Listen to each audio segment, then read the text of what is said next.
Hello and welcome to English Steps. I'm Sam. And I'm Alex. Welcome to English Steps. I'm the student today, and I'm really ready to learn.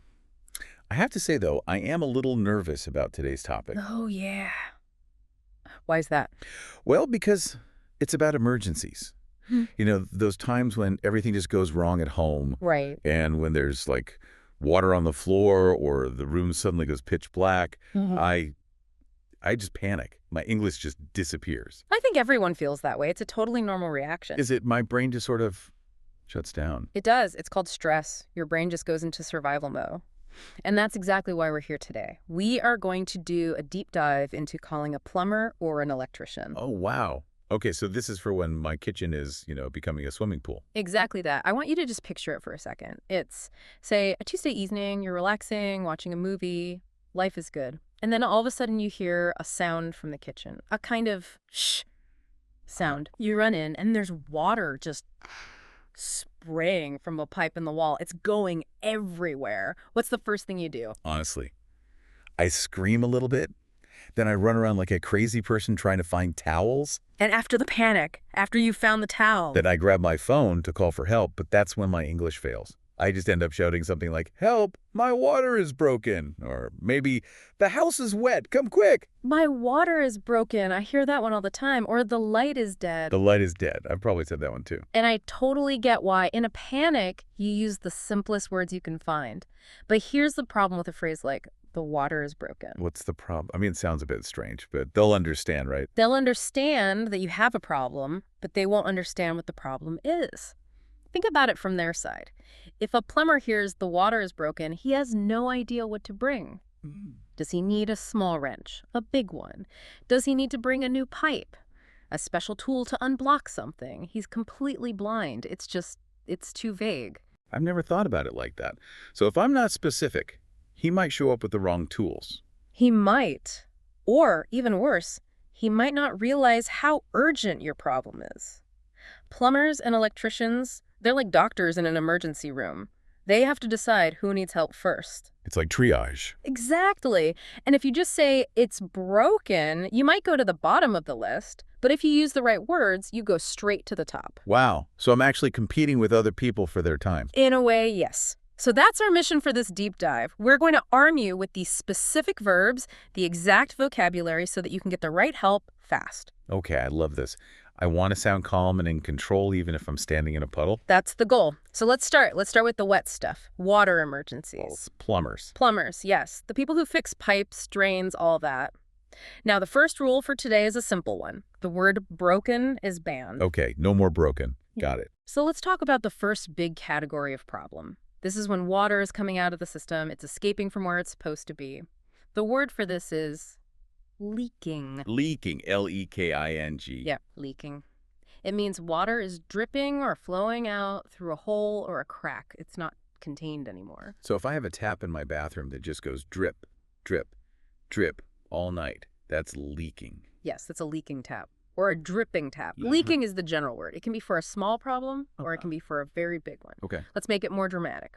Let's say a pipe, maybe behind the washing machine, actually splits open, the metal just breaks, and now water is spraying out with a lot of pressure. Right. The thing I was panicking about earlier. That thing, we call that a burst pipe. Burst. B-U-R-S-T. Exactly. Burst means it broke open suddenly because of pressure inside. Think about a balloon. If you blow too much air into a balloon... It bursts. It pops. Right. A pipe can do the same thing. Yeah. So burst tells you there was energy, it was sudden, it was violent. It's a very urgent word. Okay, that makes so much sense. So if I call the plumber and say, I have a burst pipe in the kitchen, that sounds way more serious than just leaking. 100%. Let's try it. Pretend you're calling me and you're standing in your kitchen and there's water on your shoes. Okay. Ring, ring. Hello. Hi, I need some help. I have a burst pipe in my kitchen. There's water everywhere. Perfect. That one sentence tells me everything I need to know. It tells me there's a lot of water, which means potential damage. It tells me the first thing I need to do is shut off the main water supply for the house. And it tells me I need to bring tools to cut and replace a section of pipe. And I guess if I just said, my kitchen is leaking, you might think it's just a tiny drip.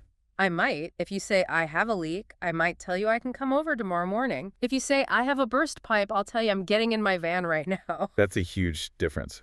The word I choose actually changes how fast they come to my house. It absolutely does. Now, you can also have the opposite of a burst pipe, right? You might just see a small, wet patch on the ceiling. It gets a little bigger every day. Oh yeah, that's scary too. It is. That's what we'd call a slow leak. You can see the damage, but you can't see the water actually dripping. So I could call and say, I think I have a slow leak in the ceiling. And that tells the plumber it's not a crazy emergency. They don't have to break traffic laws to get to you. It helps everyone manage their stress. Okay, this is great. So leaking is for water coming out. Burst is for a big, fast leak. Slow leak is for a small, hidden one. You've got it. Now let's look at the other side of the coin. What happens when the water won't go away? Ugh, the worst. Yeah. After you do the washing up, you pull the plug and nothing happens. The dirty water just sits there. It just sits there getting cold and greasy. It's so gross. It makes the whole kitchen feel dirty. It really does. The word we use for this problem is clogged. Clogged. C-L-O-G-G-E-D. You can also say blocked. For this situation, they mean pretty much the same thing. Something is physically stopping the water from going down the pipe. An obstruction. That's the technical word, yes. An obstruction. In a shower, it's usually hair. In a kitchen sink, it's often old food and fat. So I would call and say, my kitchen sink is clogged. Perfect. Or, my shower drain is blocked. The drain is the little hole with the metal cover, right? That's the drain, yes. So the drain is clogged. Now let's talk about the most sensitive appliance. The one where a blockage is a true nightmare. Oh no. We have to talk about the toilet. We have to. It's the most common and the most panicked call a plumber gets. Okay. So you flush the toilet, and instead of the water going down, it starts to come up. It's getting higher and higher, closer to the top of the bowl. My heart is beating faster just thinking about it. What do you say on the phone? I'd probably just be screaming, but I might say the toilet is not working. Stop right there. That phrase, the toilet is not working, is really unhelpful. Because not working could mean anything. It could mean the handle you push is broken. It could mean the toilet seat is loose. It could mean it's not filling with water. A plumber might show up with a tiny screwdriver when what you actually need is a big machine. Okay, so not working is way too vague, so I should say the toilet is clogged. Yes, the toilet is clogged is perfect. But there's another phrase that's really, really common, and I want you to know it. We often say, the toilet won't flush. The toilet won't flush. It's like the toilet is refusing to do its job. That's exactly the feeling. Won't is short for will not, and it implies a failure of function. The toilet is trying, but it won't flush. Okay, let's do this. Let's practice it, because this is the one you need to get right in a moment of pure terror. So I'm the homeowner. You're the plumber. Ready? Ring, ring. Hello, Alex's Plumbing. How can I help? Hi. I have a really big problem here. My toilet is clogged. It won't flush, and the water is rising to the top. Okay, sir, listen very carefully. Do not flush it again. I repeat, do not touch the handle again. Okay, I won't. I can be there in 20 minutes. Please hurry. I think it's going to overflow. That was excellent. You used clogged, you used won't flush, and you added that extra detail.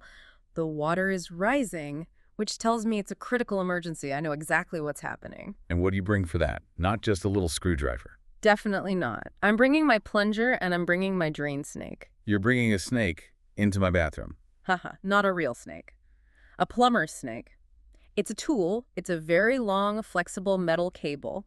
We push it down into the pipe and turn a handle, and it sort of drills through the blockage. Ah, okay. Like a snake, it winds its way down the pipe. That makes sense. Mm. So let's recap water. Leaking is water coming out. Clogged is water staying in. Got it. Leaking out, clogged in. I think I'm ready for the next level of danger. Good, because now we're moving from water to power. Section 2. Okay. Electrical emergencies. Okay. Electricians? Right. Now, a water problem can damage your house, which is, very expensive. Mm-hmm. But an electrical problem, they can hurt you. It can start a fire. Exactly. It can start a fire. It can give you a nasty shock. So being clear and accurate here is really, really important for safety. I agree. You can see water, but electricity is invisible. That's what's scary about it. It is. So first things first, just like with water, we're not going to say the electricity is broken. Right. No broken. So what do we say for the most common problem? You're sitting there and suddenly, poof, everything goes dark. Okay, if the entire house loses power and you look out the window and your neighbors' houses are dark too, that's called a power outage. Power outage. One word or two? 2 words. Power outage. An outage just means a stop in supply of something. This is usually a problem with the whole neighborhood or the city. Maybe a storm knocked down a power line. So for a power outage, I don't call an electrician. Not usually, no. You'd call the electric company. But what if it's not the whole house? What if you're in the kitchen and just the kitchen lights switch off, but you can still hear the radio playing in the living room? Ah, okay. A more specific problem. Right. In that case, we say the lights have gone out. The lights have gone out. It's a phrasal verb. It is. The lights went out in the bedroom. It's the most natural way to say it. You could say the lights died and people would understand you, but gone out is what a native speaker would typically say. Okay. The lights have gone out. That seems simple enough. What about something more frightening, like when you see sparks? Let's talk about sparking. It sounds like little fireworks. It looks a bit like that. Imagine you go to plug your phone charger into the wall socket. As the plug goes in, you see a little flash of blue or orange light. Maybe you even hear a sound like tsk-t. Yeah, that's happened to me. It makes you pull your hand back really fast. It's terrifying. And it's a very clear sign that there's a bad electrical connection. That's a serious danger. The verb is to spark. So I'd call an electrician and say, my outlet is sparking. Exactly. And let's be clear on that word. The thing in the wall with the holes for the plug. Right. In America, they usually call it an outlet. In the UK, you'll often hear socket. But outlet is understood everywhere. Okay, so my kitchen outlet is sparking. Can you please come over? I should sound scared when I say it, right? Yes, because it's a real danger. Sparks create a lot of heat, and heat starts fires. So saying it with urgency is completely appropriate. Help. My outlet is sparking. That will get their attention. Now, there's one more technical term that's really useful to know. You sometimes hear it in science fiction movies. Let me guess. Short circuit. That's the one. I'm impressed. Yeah, you know, a robot gets wet and it starts twitching and saying, short circuit error. Error. That's actually a pretty good way to think about it. In your house, electricity is supposed to flow in a big circle or circuit. It goes from the power box along a wire to the light bulb and then back along another wire. A complete circle. A short circuit is when the electricity finds a shortcut. It doesn't complete the full journey. A shortcut? How? Imagine two wires next to each other. Maybe the plastic covering on one of them gets old and cracks. The bare metal wire inside touches the other wire. The electricity jumps across, taking the short path home. And that's bad. It's very bad. It creates a sudden, massive surge of power that generates intense heat. But luckily, your house has a safety system.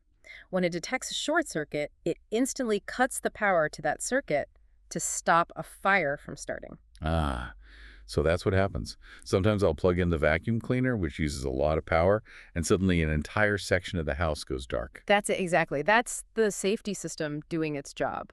It could be a short circuit or something similar called an overload. So I could tell the electrician, I think I might have a short circuit. The power went out when I turned on the kettle. Yes.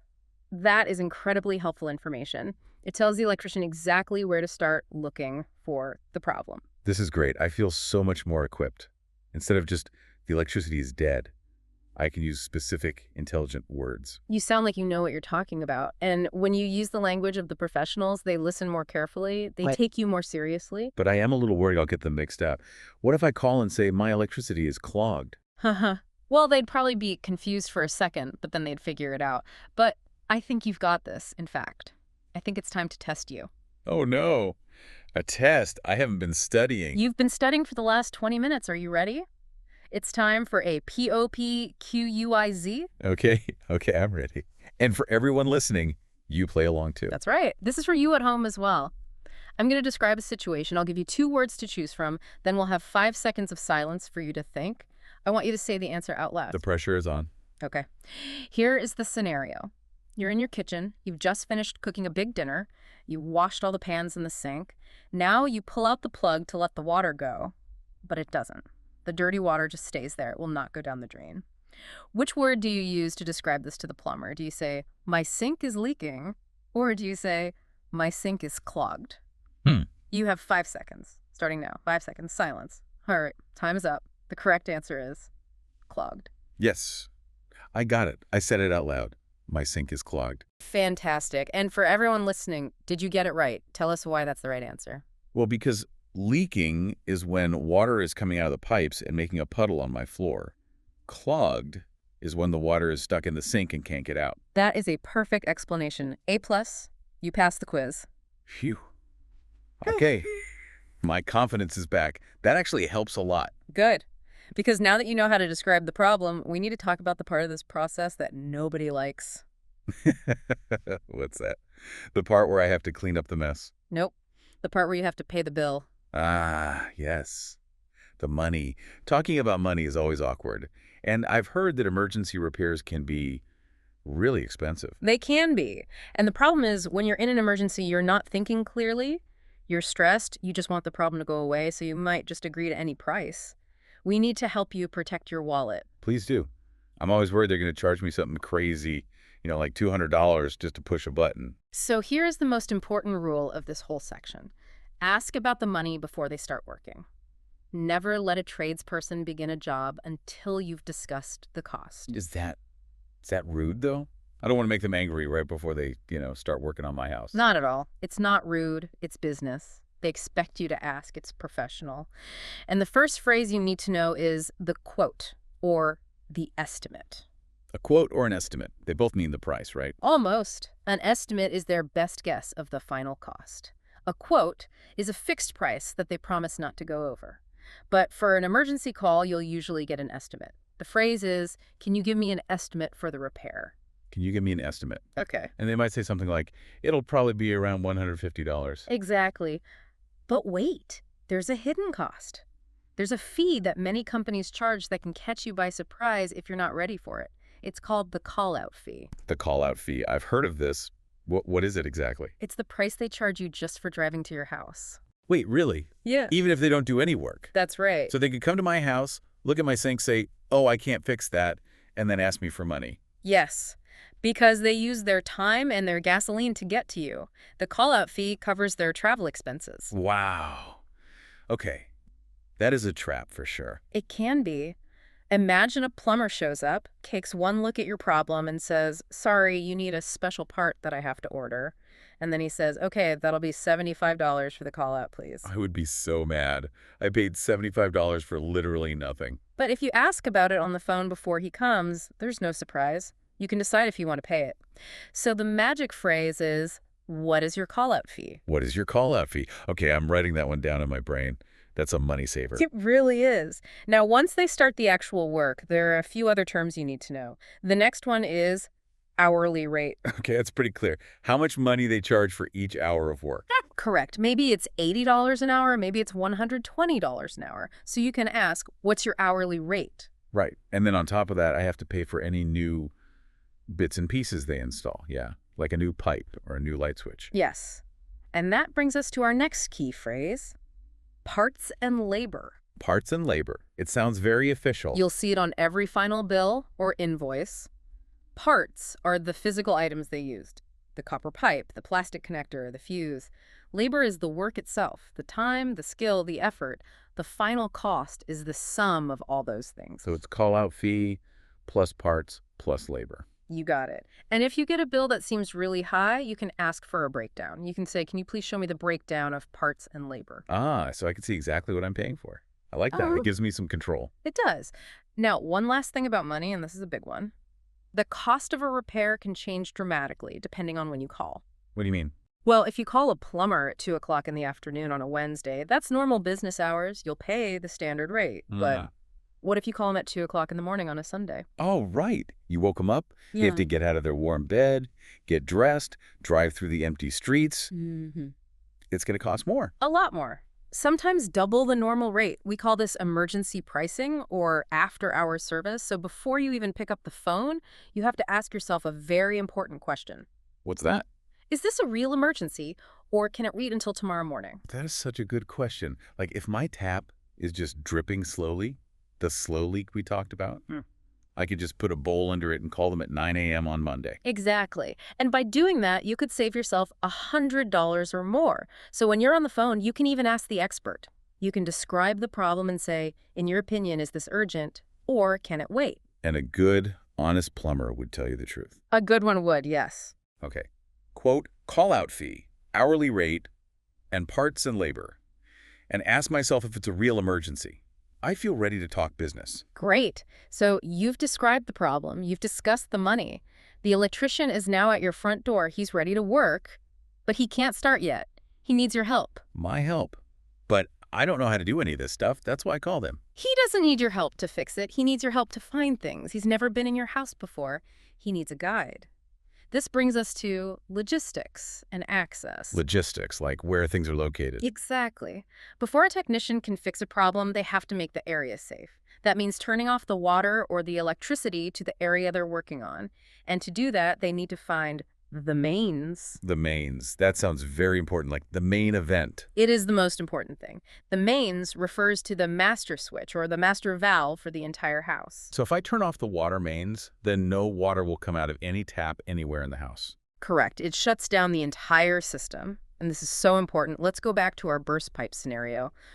Water is spraying everywhere. You can't just stand there and wait for the plumber to arrive in 20 minutes. Right. My house would be destroyed. So the very first thing you should do, even before you call, is run and turn off the water at the mains. You stop the damage yourself. So when the plumber answers the phone, I can sound super prepared. I can say, I have a burst pipe, but don't worry, I've already turned off the water at the mains. Yes, I've turned off the water at the mains. That is music to a plumber's ears. It tells them the immediate crisis is over. The house is no longer flooding. They can drive safely and calmly. It makes me sound like I'm in control even when I'm not. It really does. Now, same idea for electricity. Do you know where the main electrical switches are for your home? I think so. It's that gray metal box on the wall in the garage, right? That's the one. We call that the fuse box or the breaker box. A fuse box or a breaker box? Why does it have two names? Well, fuse box is the older term. Very old houses used to have these little glass cylinders called fuses that would melt and break to stop the power. Modern houses have switches that click off. Those are called circuit breakers. So breaker box is the more modern term. But people use both. Okay. And inside that box are all the little switches for the different parts of the house. That's right. And if one of them has tripped, if it's pointing in the wrong direction, you can often just flip it back on yourself and fix the problem. I've done that before. It feels amazing, like you're a genius electrician. It's a great feeling. But if it keeps tripping, that means you have a real problem, like a short circuit. And when the electrician arrives, the first thing they will ask is, where is the fuse box? So I need to be ready with the answer. The fuse box is in the garage on the left wall. Perfect. It's in the closet, under the stairs, it's in the basement. Here's a tip for everyone listening. Oh, I like tips. Find out where your fuse box is now when the lights are on. Ah, that's a very, very good point. Why? Because if you wait until the lights go out, your house will be completely dark, and you'll be stumbling around trying to find a metal box in the dark. It's impossible. That is an excellent piece of advice. Know your house. Know where these key controls are before the emergency happens. Okay, so we have the mains for water and the fuse box for electricity. Is there another word for the water valve? There is. You'll hear this more in the UK, but it's good to know. The specific valve itself is often called a stopcock. A stopcock. That's a funny-sounding word. It is a bit, isn't it? It literally cocks or stops the flow. A plumber might ask, can you show me the stopcock? It's often a small handle or tap, usually under the kitchen sink. Okay, so mains is the general supply. Stopcock is the specific valve. Got it. And finally, let's talk about scheduling. The technician is ready to come. You want them there as soon as possible. What's the best way to ask? I'd probably just say, can you come now? It's a little bit demanding. A more polite but still urgent way to phrase it is, when is the earliest you can get here? When is the earliest you can get here? Oh, I like that. It's polite, but it makes them check their schedule right away and give you a specific time. It does. It shows urgency without being rude. Okay. Wow. I think I have everything. I know the words for the problems, I know the words for the money, and I know the words for the locations. It sounds like you're ready to put it all together.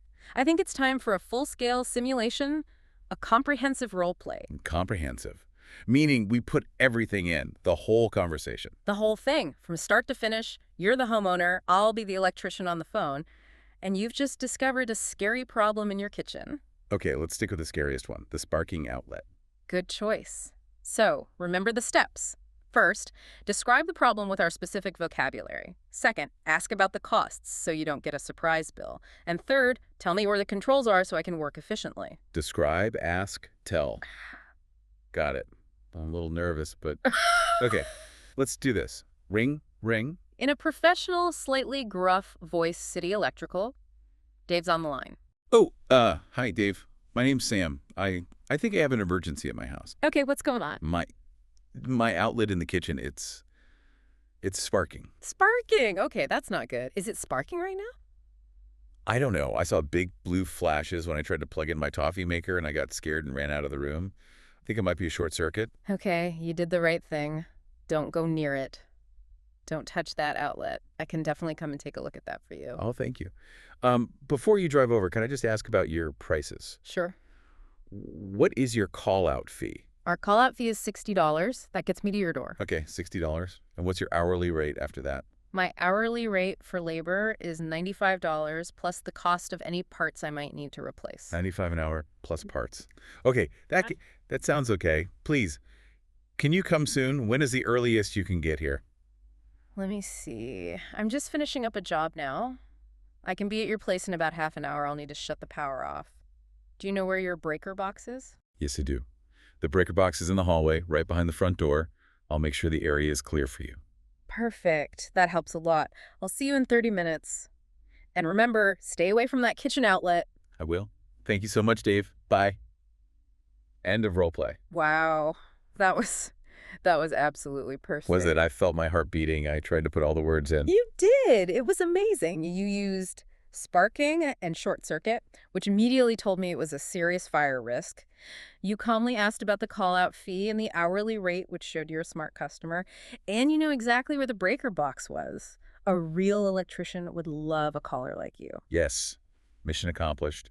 I didn't say the electricity is dead once. Not once. You sounded confident, you sounded clear, and you're in control of the conversation even during an emergency. That's the goal.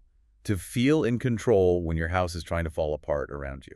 Well, you've definitely reached that goal today. We've covered so much. You've gone from being a victim of a home emergency to being the project manager of your own home repair. I like that. Project manager. It sounds very professional. Let's head into our outro and wrap this all up. Yes, this was a really, really helpful deep dive. We're glad you think so. And if you at home found this helpful, if you feel a little bit more confident about what to do in an emergency, we'd love it if you would subscribe to English Steps. Please do. It helps us a lot, and it means you won't miss our future episodes. We want to help you with all the parts of real-life English, the stuff they don't always teach you in a textbook. Exactly. So just take a second to hit that follow or subscribe button wherever you're listening. Now, before we sign off, let's do a super quick recap of the most important words. Okay. For water problems, we have leaking. When water is coming out. And clogged. When water can't get away. For electrical problems. Not for when the lights just turn off, and the scary one, sparking. For the money conversation. You have to ask for the call-out fee and get an estimate. And finally, the important locations in your house. The mains for the master control and the fuse box or breaker box. Perfect. You've got them all. I'm ready for the next disaster. Let's hope it doesn't happen. But yes, if it does, you are ready. Now, as we finish up, we have one last question for you, the listener. Yes, we want to know what kind of person you are. The question is, are you a DIY person? DIY stands for do it yourself. So when something small breaks in your house, a leaky tap, a broken chair, do you go on the internet, watch a tutorial video, and try to fix it yourself? Or do you immediately pick up the phone and call a professional to do it for you? What about you? Are you a DIYer? I used to be. I tried. But one time I tried to fix a very simple leak under my bathroom sink, and I ended up flooding the entire bathroom. Oh, no. So now, for me, it is cheaper and safer to just call a professional right away. I know my limits. That's a very wise decision. So what about you listening? Do you love the challenge of fixing things yourself, or do you prefer to trust an expert? Have a think about it. I am a DIY person, or I always call a professional. Thank you so much for joining us for this deep dive on English Steps. Thank you. Stay safe, and we'll see you next time. Goodbye, everyone.